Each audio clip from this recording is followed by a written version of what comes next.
Mga batanon nga nagsuyop og Volcasil sa taytayan sa Banilad gipangsikop sa kapulisan. Ang mga nasikop gitugyan ngadto sa DSWD.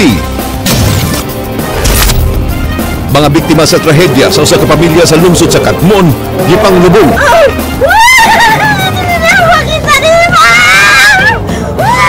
Amahan huwag nga gilubong sa iyang mga anak.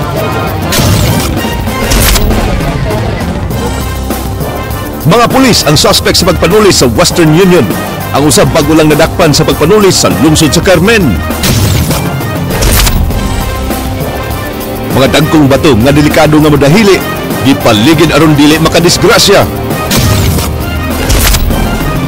Second Air Division sa Philippine Air Force aduna nay bag-ong pangulo.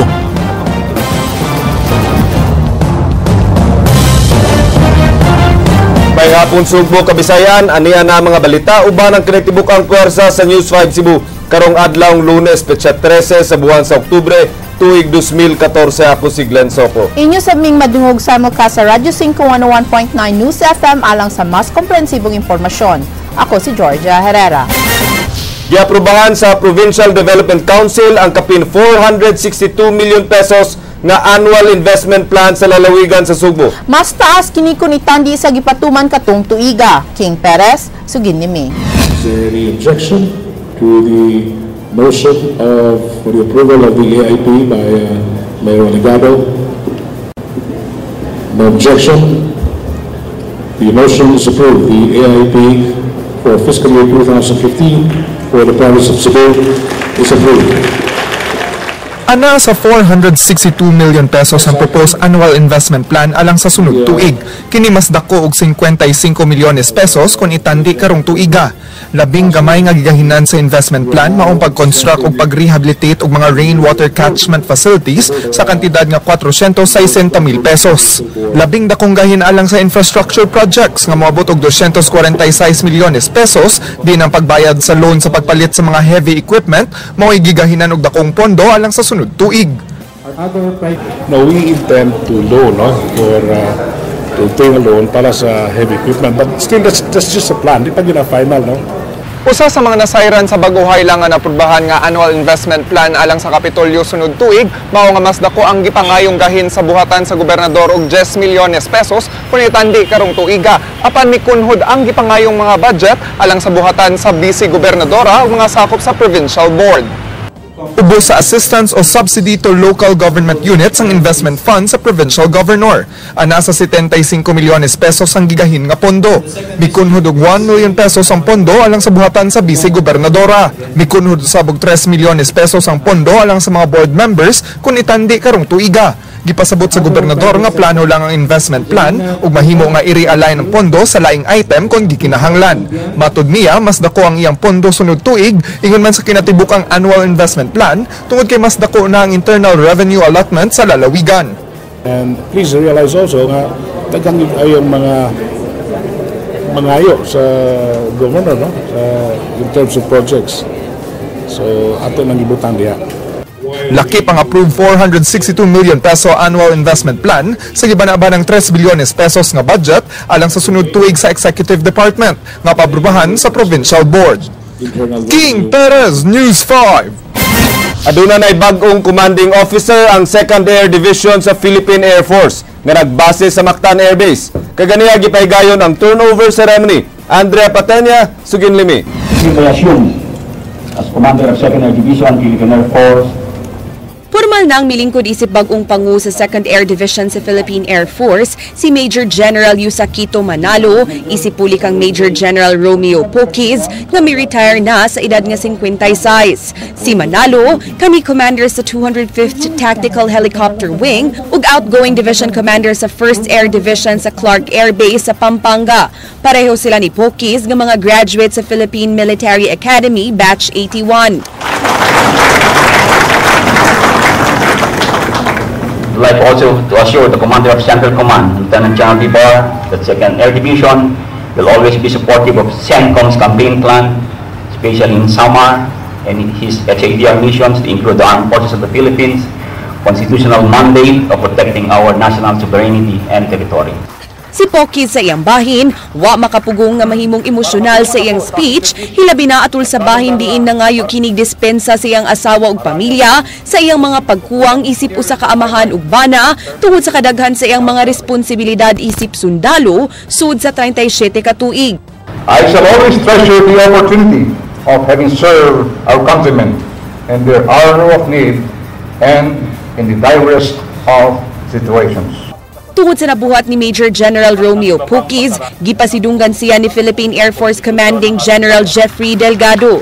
Nang hinaot si Delgado nga ipadayon ni Manalo ang gisugdang mga programa ni Pokies, hilabi na sa disaster operations. I expect this unit to carry on and soar above in its various missions in disaster response, territorial defense, and internal security operations. Thus, to the men and women of the 2nd Air Division, I exhort you to support your new commander as he grapples with uncertainty. He will need your full measure of commitment and resilience in our effort to alleviate the sufferings of those in dire straits in the aftermath of calamities. Samtang gipahibaw sa tigpamaba sa Air Force Lieutenant Colonel Enrico Canaya nga dunay umaabot nga 21 ka refurbished UH-1H UE helicopters, 8 ka Bell 412 helicopters, ug laing 8 ka Augusta Westland 109 helicopters karong tuiga ug sunod tuig nga lakip sa modernization program sa AFP. Matud niya, dako kini gikatabang sa disaster operations. Base sa ilang kasinatian niadtong miaging tuig, lisod ipang-apod-apod ang hinabang kung land transportation ang gamiton. Pero ang kagandahan po nun, mga bagong helicopter na to, refurbished, madadagdagan po yung paggamit nito, especially sa mga Visayas at saka Mindanao, kasi nakikita niyo yung geography kasi ng Visayas, puro island, so talagang if you are going to use ground transportation or sea transportation, mahirap. Unlike yung nakita natin to nung Yolanda, ang pinaka-effective pag-transport ng relief goods, rescue personnel ay mga helicopter ng Philippine Air Force. Andam usab nilang ipahuwam ilang air assets isip transportasyon sa umaabot nga PayPal visit ni Pope Francis sa Tacloban City karong Enero.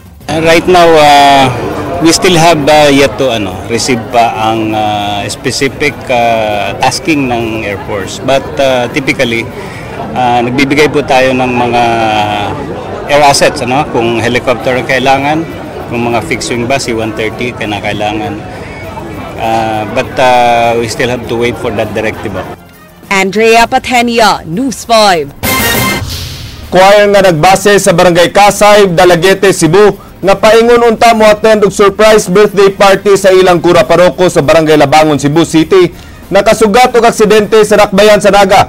Usa ang patay, na po ang nangaangol. Ray Pasaporte, Sugin Limi. Kining mga lama sa dugo sa multicab maoy timailhan sa nahiaguman sa napu ka mga sakay niini atol sa panagbangga tali sa minibus pasado alas 4 kagahapon sa hapon dinhi sa highway sa Barangay South Poblacion sa Dakbayan sa Naga. Gimaniho ang multicab ni Jerry Kilaton samtang ang minibus gidriban ni Edgar Lapis nga taga Pirilos Karkar. Gitabang og gidala sa South General Hospital ang mga sakay niini, lakip na ang ilang driver. Mga sakop sila sa choir nga nagbase sa Barangay Kasay sa lungsod sa Dalaget. Dunagyoy usa ang nakalas ug kini mao ang 16 anyos nga si Charlotte Jane Mirafuentes nga gituang namatay tungod sa damage nga naangkon sa iyang ulo.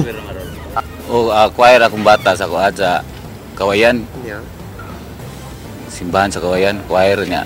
Asin na ay birthday ko no sa pare nga ipaadto sila.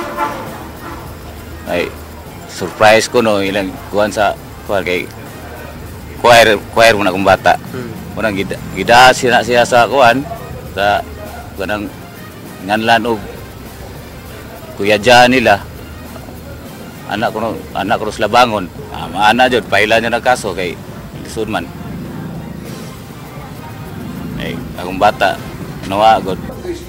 Matud sa driver sa minibus, hinayra ang iyang dagan kay gikan siya nagpakanaog og pasahero. Gihulagway niini nga kusog ang dagan sa multicab ug duna kini gilihayan. Nay kada siya kusog dagan na gisunod siya kung sikat-sikat. Nakaroon kay naman nila pang babae do buhok.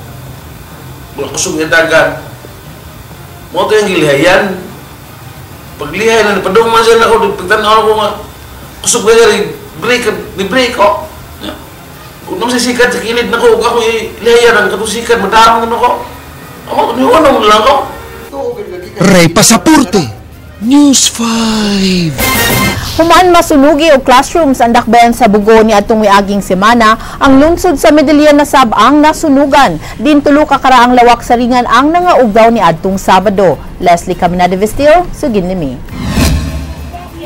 Namasin kini mga tinunan sa daang lungsod elementary school sa lungsod sa Medellin nga doon pay magamit nga mga libro gikan ining nasunog nga mga classroom ni atong Sabado sa udto nga gibana-banang mukabat sa 2 milyones pesos ang danyos. Matud pa ni Ma'am Glenda Baring, ang usa sa nakabantay sa Itabo nga samtang anaa siya sa iyang classroom, iyang nabantayan nga dunay nag-aso sa atbang. Apan wa kini niya panumbalinga kay nagtuo siyang nagdaob lang ang caretaker sa ilang tunghaan. Kung ang kamurang caretaker nga nagdaob. Dayon, pagsunod na kong tanaw, asin kusog naman gid kayo ang iyang aso mautong ang akong kauban katong akong uyab. Iyang gi adto. Pag adto niya kay nigdilaab naman jud ang sud. Nangaug daw ang mga records sa mga maestra uban sa mga gamit sa tulo ka karaang mga classrooms. Hinuon, dunay kopya sa mga records sa mga tinunan sa buhatan sa HR. Record sa bata Form 137 nadagid siya sa tanan kay pag-abot sa teachers kuan naman siya kusog naman kayo. Mato ni FO3 Alexter Arabis sa Medellin Fire Station nga faulty electrical wiring ang usa silang nakitang hinungdan sa sunog. Posible sab nga dunay nabiya ang nag-andar nga electric fan. Electric fan nga gaon sobre gaon ito panabiyaan ba pero ang maestra wa sa mo ang kon nabiyaan sa mong tanaw mo dito gud nagsugod kay dito man nag-start ang kayo gud sa witness sa maestra nga nakakita ba. Nagpabutang si Medellin Mayor Ricky Ramirez og mga tent sa maong tunghaan aron himuong makeshift classrooms ug gikolekta sab nila ang tanang lingkuranan sa nagkalain-laing tunghaan sa lungsod nga dunay guba aron maayo og magamit sa kapin usa ka gatos ka mga tinunan nga nag-okupar sa tulo ka nasunog nga classrooms. Og makeshift room na may atong mga panday ato lang sa pull outon sa ilang ubang trabaho ug ato lang sang ipa-concentrate sa paghimo dito og temporary nga murag classroom no nya ang ato lang siguro nga dunay landong mga bata ug magwanuan di mabasa nya di pud mainitan ang unsad lain problema diha mga lingkuranan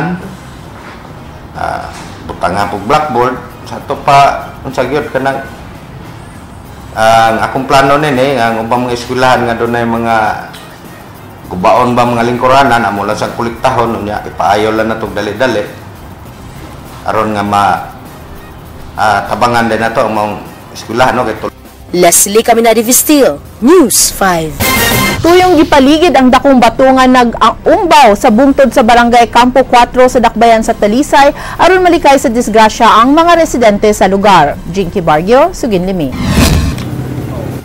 Kini ang dakong bato nga tuyong gipaligid gikan sa ibabawng bahin sa bungtod sa Bukirang Barangay sa Campo 4 sa siyudad sa Talisay. Naghatod kini og dakong hulga sa kaluwasan sa mga residente sa lugar. Tungod sa kalit nga mga pag-uwan, piligrong muligid ang uban pang mga dagkong bato sa gayon nga dunay landslide. Gikumpirmar ni Noy Feliciano nga usa sa misaka sa bungtod nga dako pa ang angayang trabahoon.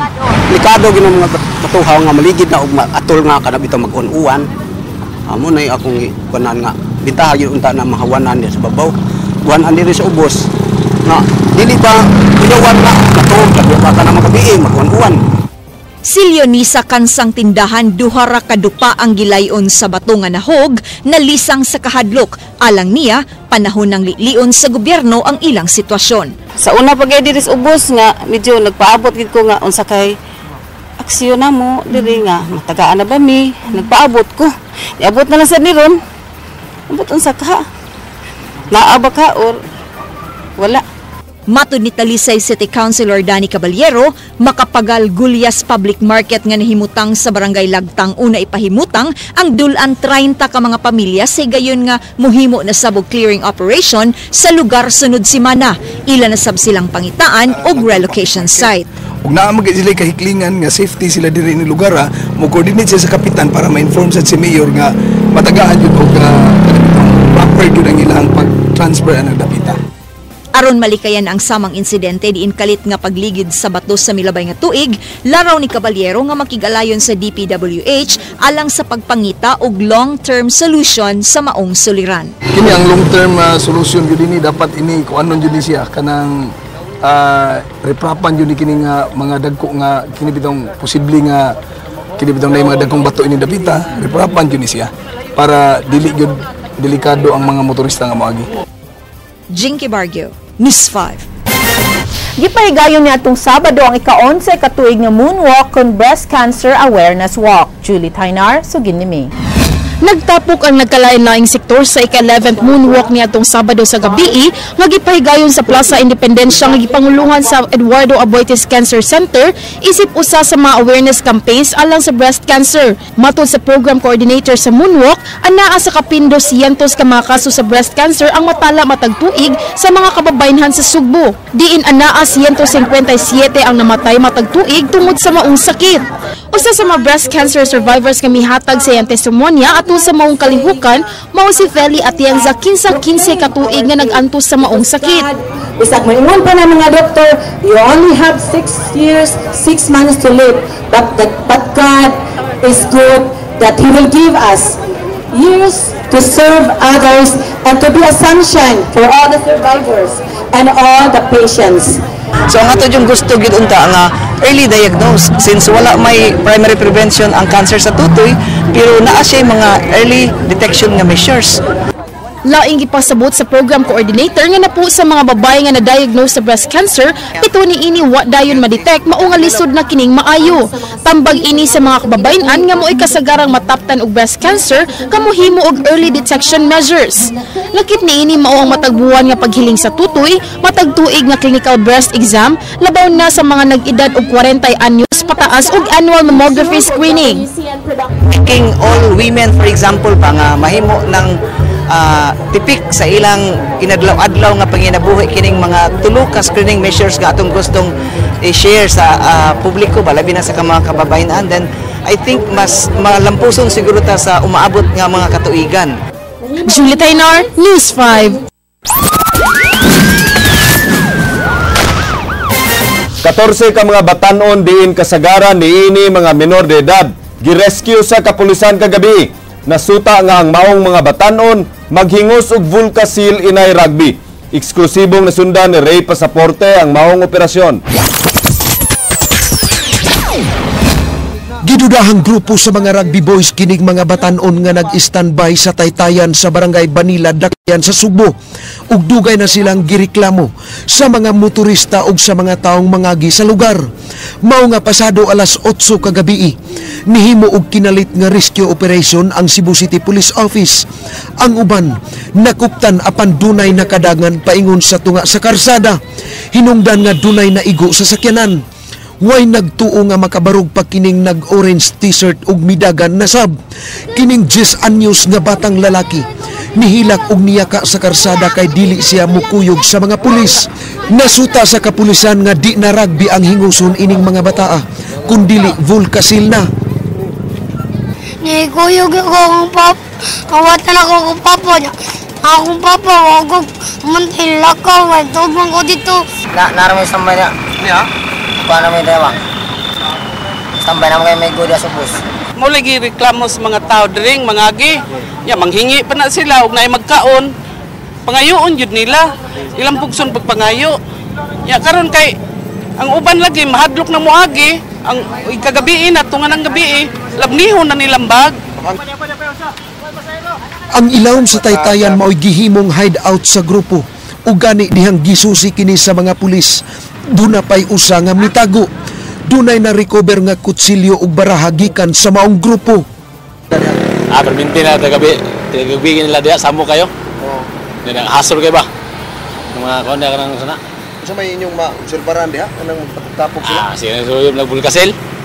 Na yung mga batang yan, mga minor, mga rugby boys, aside from nangihingi, reported po na may nango-hold up sa kanilang grupo, yung mga foreigner na inaagawan po ng wallet, ng valuable items. Sa 14 nga na-rescue, tulo ini mga babay samtang dunay sakto na sa pangidaron ang pasakaan ug kaso sa kapulisan samtang i-turn over sa DSWD ang mga minor de edad. Ray Pasaporte, News 5. Giturn over na ganiyang buntag sa kapulisan sa Dakbayan sa Sugbo ngadto sa Social Welfare Office sa Dakbayan sa Mandawi ang 14 ka mga batanong na rescue kagabi sa may taytayan sa Barangay Banilad. Jinky Bargio, Sugin Limi. Human sa malampusang rescue operation kagabi sa mga sakop sa Cebu City Police Office, formal nang gi-turn over kaganiha sa DSWD ang 14 ka mga minor de edad nga nadakpang naghingos og Volcasil sa may taytayan sa Banilad.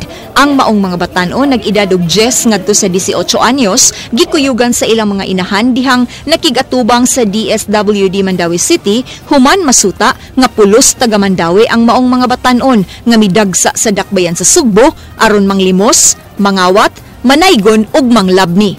Tisuggest ko nga ang parents po di-apil kay kung one way lang isud man kayo og bata ra ato ang kanang undergo for intervention dapat pud ang ginikanan i-apil nato kay sila man gyud maoy naam gini sa ilang poder niya dapat na po sila obligasyon makahibaw pud sila unsay responsibilidad nila aning mga bataa.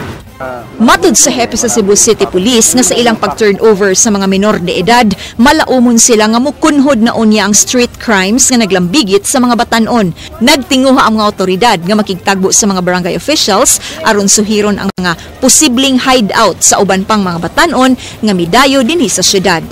According to them, at one point, 50 daw sila. So, we will continue doing the same kind of operations. Meron pa tayo na-identify na lugar doon malapit sa paligid ng SM, sa may Sun Gold. Isa rin yun. Jinky Bargio, News 5.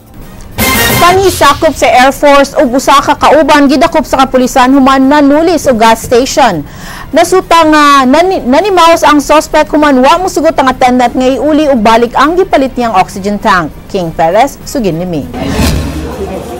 Samara ng ulo ining attendant sa gas shop sa Dakbayan sa Lapu-Lapu humandukduka sa kalibre 45 sa usa sa mga nanulis ni atong Biyernes sa hapon. Nadakpan ra sab dayon sa Marigondon Police sa mga suspect nga silang Joel Sildura kanhi sakop sa Philippine Air Force ug ang kauban niini nga si Richard de Golacion. Matud ni Wibert nga gisud siya sa mga tulisan dihang mibiya ang iyang mga kauban aron mag-deliver. Nagkalit ra siya og tion o pusil ningon siya nga tulis daw, tulis ningon ko nga kanang sir kanang asa sir kanang ako kanang ayo lang gid sir kay maluoy ka anang gamay ra intaw na mungalin na anak ko ba na ni ana man ang akong kuan ni ana man ako ang kanang ingani kahabot tanga nagkwarta iyang gilimas tanan. Nakuhaan ang mga tulisan og dili lisensyadong shotgun ug kalibre 45 nga pistola. Nabalik ra sa gikawat nga kapin 2,000 pesos nga kwarta ug 3 ka cellphones. Nailhan sa attendant si Sildura kay suki nila ang customer 2 ka semana na ang milabay. Gipalit kuno kini og oxygen tank apan giuli human namatay ang igsuon nga migamit niini. Apan gibalibara ni Wibert si Sildura hinungdan nga gibaharan kini. Yani mo ni ang pagbahad nga balikon mi niya. So wala ko nag-expect nga ingani da iyang pagbahad. Ang kaning biktima ni mention man siya nga kaila siya sa suspitsado. Kaya na-meet na niya before. So mao to nga ni-conduct dayon og hot pursuit. Pasakaan og kasong robbery with physical injuries ug illegal possession of firearms ang mga dinakpan. King Perez, News 5. Lalaking nagduwa og pool gipatay sa riding in tandem niadtong Biyernes. Gisuta pa kun unsay hinungdan sa krimen. Naligo sa kaugalingong dugo ang 33 anyos nga si Jimelito Branzuela sa Holy Trinity Street sa Barangay Hipodromo, Dakbayan sa Sugbo. 2 ka pinusilan sa aping ang naangkon sa biktima ug 3 ka kabang sa 9mm pistol ang nakitaan sa crime scene. Di pa matino kung nganong gipatay ang biktima kay nagdumili sab ang sa pagbutyag ang kapuyo niini. 2 ka wa mailhing tawo ang nagsakay og motorsiklo ang namusil. Doon na driver. So balik duha sila. Oo, duha.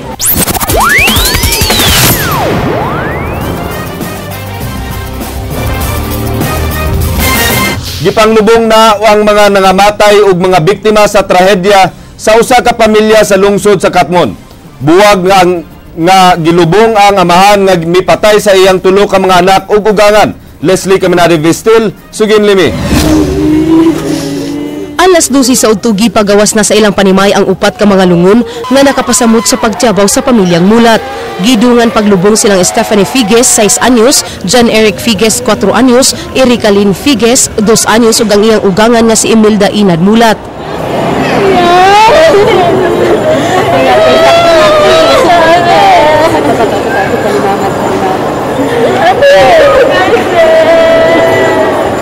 Way kahumanan ang gibating kag-ulo Jomelyn nga nawad-an sayang tulo ka anak ug inahan nga gipatay siyang bana.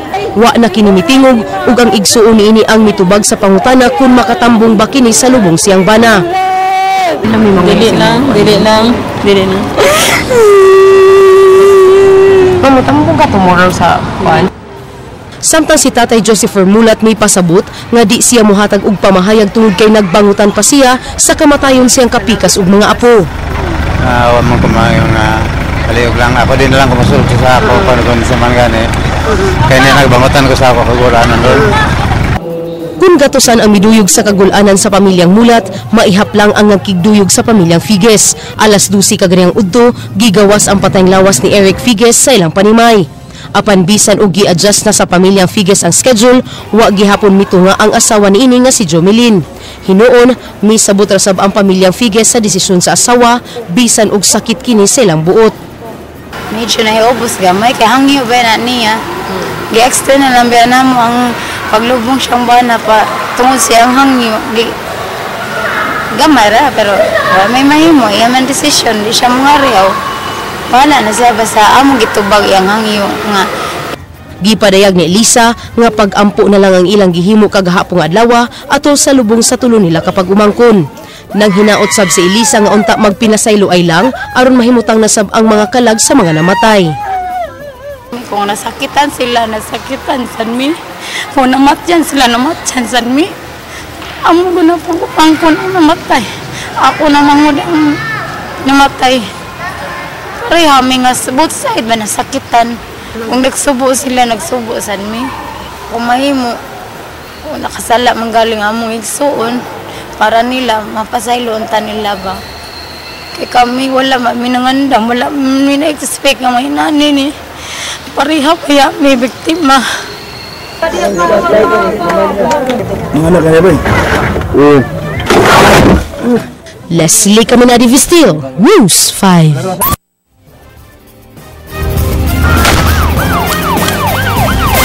Mga kanhi pulis ug usa ka aktibo pa sa serbisyo ang gituohan nga nalambigit sa pagpanuli sa Western Union sa Banawa. Ang usa dili padugay nadakpan sa pagpanuli sa lungsod sa Carmen. Andrea Patanya, Sugin Liming. Usa ka kanhi pulis sa Oroqueta City, Misamis Occidental ang giila sa Cebu City Police Office nga suspect sa pagpanuli sa Western Union sa Banawa, Barangay Guadalupe ni atong Huwebes sa udto. Mato di CCPO Director Senior Superintendent Noli Romana, ang suspect nga nagkaw sa CCTV footage na ilhan nga si kanhi PO2 Eugene Salingay nga dunay nagpatong-patong nga mga kaso sa pagpanulis ug pagpamaligya og drogas. Samtang ang kauban niining nag-helmet sa CCTV footage na ilhan lang sa ngan nga alias Pau Pau. Mato ni Romana, positibong nailhan si Salingay sa cashier ug empleyado sa Western Union human gipakita sa hulagway niini. Ni adtong Agosto, si Salingay nadakpan sa Carmen Police Station tungod sa pagpanulis. Siya giila nga mao ang nanglabni sa bag sa usa ka Jocelyn Garbo na usa ka teller sa Cebuano Lulier sa lungsod sa Carmen. Positively identified by the two witnesses. In fact, makita natin sa CCTV footage plus yung kanyang mugshot doon sa Oroqueta City. Parehas talaga. Kahit ang investigators natin are convinced na siya talaga yon, and even the witnesses, talagang na-describe nila ng gusto at na-identify talaga nila. Gikatakdang ikiha karong hapon sila si Salingay ug alias Pau Pau. Nasayran nga si alias Pau Pau maoy kanunay nga kauban ni PO2 Ronilo Manuel sa gipuy-an niini sa Barangay Ermita. Kay numduman nga si Manuel mao ang sakop sa Cebu City Public Safety Company nga nadakpan na sud sa ikaduhang higayon human nanuli sa may Dan Orlando niadtong Pebrero ug nakuhaan sa drug paraphernalia ug mga bala atol sa usa ka saturation drive niadtong Mayo. Gitun-an pa karon sa CCPO kung doon na ba'y kalambigitan si Manuel sa Western Union robbery ni adtong Huwebes. Apan subject yapon kini sa manhunt operation, sanglit doon na kini arrest warrant human nanulis na sabog taxi driver sa may barangay Talamban. Gawa sa mga kasong kriminal ni Manuel, nagatubang sab kini kasong administratiba nga grave misconduct tungod sa mga krimen nga nabuhat ug serious neglect of duty tungod sa sigig awol kung absent without official leave. Nirekomendar na ang summary hearing officer nga ipadismiss kini sa serbisyo apan papirmahan pa ang maong rekomendasyon ni PRO7 Regional Director Prudencio Tom Banyas. Tungod kay wapa mapirmahi ug maimplementar ang dismissal order ni PO2 Ronilo Manuel, nagpasabot kini nga sakop gyapon siya sa Cebu City Public Safety Company apan miawol na sab kini pagbalik ug pipila na kabuwan nga wa na igkita. Yes ma'am, wala na siya mo awol gyapon siya. So when was the last time sir nga ni duty siya, if maka-remember ka? Mga dili na ako ma-recall ma'am, basta siya ang status niya diri wala na siya mo awol lang gid siya.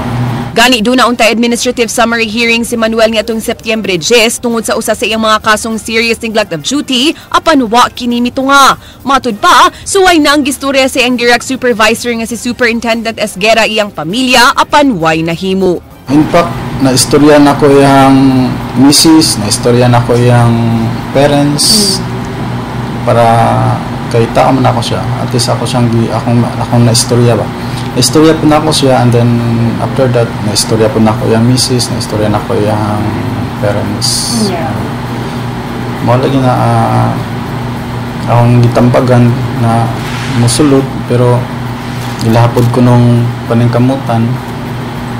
Muna mo lang gyapon, wala gyapon siya musulod. Andrea Patenia, News 5. Ug mga adlaw magsugod na ang marathon hearing sa Sumbo nga gipasaka batok sa mga opisyal sa dakbayan sa Sugbo tungod sa pagpanghatag og financial assistance sa tanan nga mga empleyado sa Cebu City Hall. Ang hearing ipahigayon sa buhatan sa DILG. Leslie Caminari Vistil, Sugin Limi. Nangandam alang sa marathon hearing ang buhatan sa City Legal Office sa kasong gipasaka ni Attorney Remilio Deliote nga grave misconduct ug abuse of authority batok sa mga opisyal sa dakbayan sa Sugbo. Gikiha tubangan sa buhatan sa presidente silang Mayor Michael Rama, Vice Mayor Edgar Labia ug ang dos ka konsehal sa dakbayan sa Sugbo. The ordinance is valid in its entirety. So, considering that it's valid in its entirety, it is presumed to be regular and it is not illegal. So that it is our position that there is really no valid cause of action. Matud pang Labella nga ang gihimo ni Deliote susama ra sabog iyang gikwestiyon ang kabalido sa maong ordinansa. It has always been our position that there is no valid cause of action. There is an ordinance passed and approved by the council. So if you attack an ordinance, you have to attack it directly, not collaterally. By filing a case, it's like you're collaterally attacking the validity of the ordinance. Kahinumduman nga mipasaka og kaso si Deliote batok sa mayor, vice mayor ug dusi ka konsehal tungod sa gipang apod-apod nga 20,000 pesos isip calamity assistance sa tanang empleyado sa Sugbo. Leslie Caminari Vistil, News 5. Kaugalingon nga kwarta sa mga mayor ang ilang gigamit pag-adto sa South Korea ug dito sila nananghid sa gobernador sa ilang biyahe. Kini ang giklaro sa Pangulo sa League of Municipalities of Cebu, King Perez, Sugin Limi. Naasa uban nga kada silang kuan, kada silang tining wife, dapat silang husband, ganay gyutay no.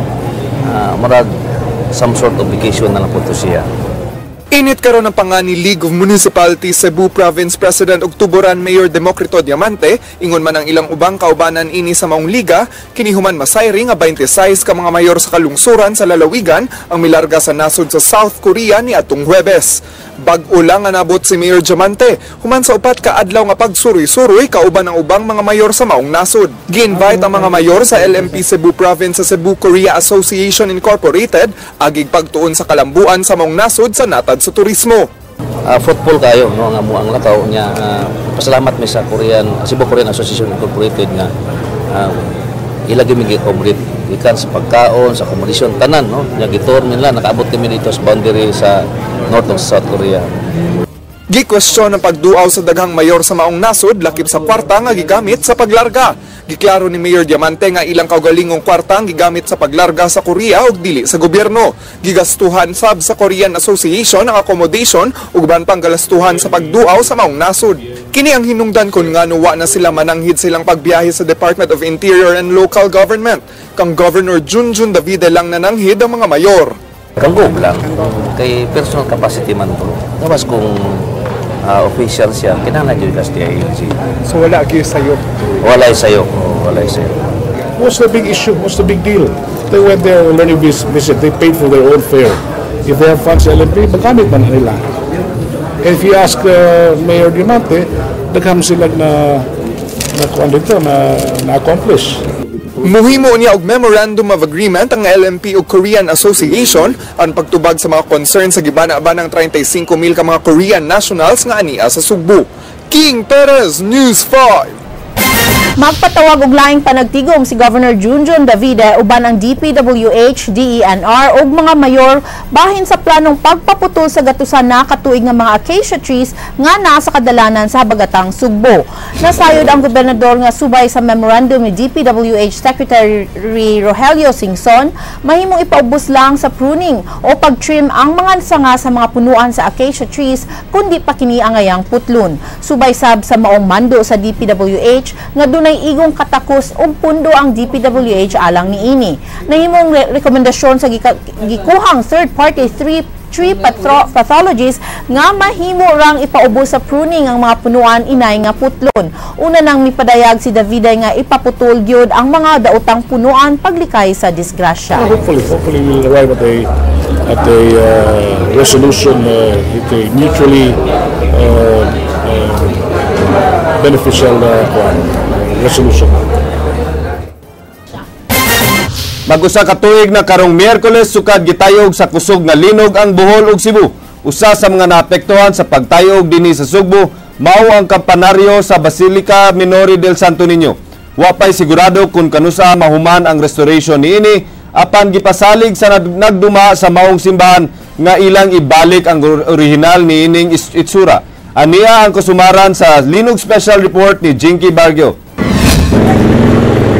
Nagpabiling labas sa panungduman ining grupo sa mga manindahay ug kandila dinhi sa Basilica Minori del Santo Niño ang linog nga mitay-og niadtong Oktubre 15 sa milabay nga tuig.